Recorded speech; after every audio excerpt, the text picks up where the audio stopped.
อิติปิโสภะคะวาอะระหังสัมมาสัมพุทโธ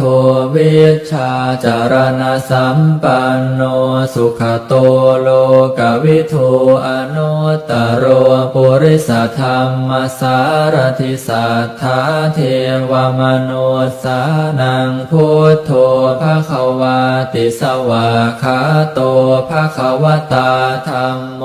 สันทิฏฐิโกอากาลิโกเอหิปัสสิโกโอปะนะญิโกปัจจ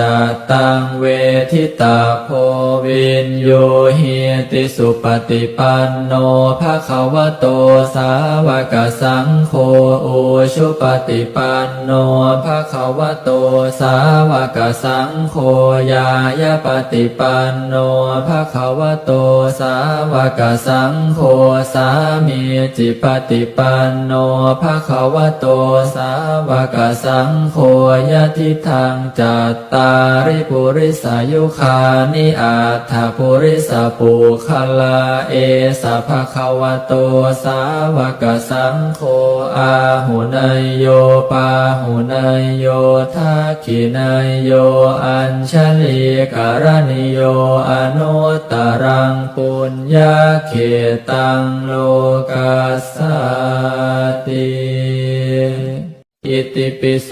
ภะคะวาอะระหังสัมมาสัมพุทโธวิชชาจารณะสัมปันโนสุขโตโลกวิทูอนุตตโรปุริสธรรมสารถิสัทธาเทวมนุสสานังพุทโธภะคะวาติสวากขาโต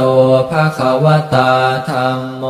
สันทิฏฐิโกอากาลิโกเอหิปัสสิโกโอปะนะญิโกปัจจตังเวทิตาโพวินโยหิติสุปฏิปันโนภะคะวะโตสาวกสังโฆอุชุปฏิปันโนภะคะวะโตสาวกสังโฆยายาปฏิปันโนภะคะวะโตสาวกสังโฆ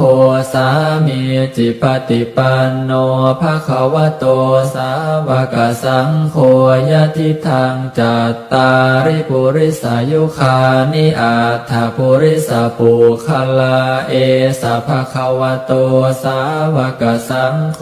อาหุเนยโยปาหุเนยโยทักขิเนยโยอัญชลีกรณิโยอนุตตรังปุญญาเขตังโลกัสสติ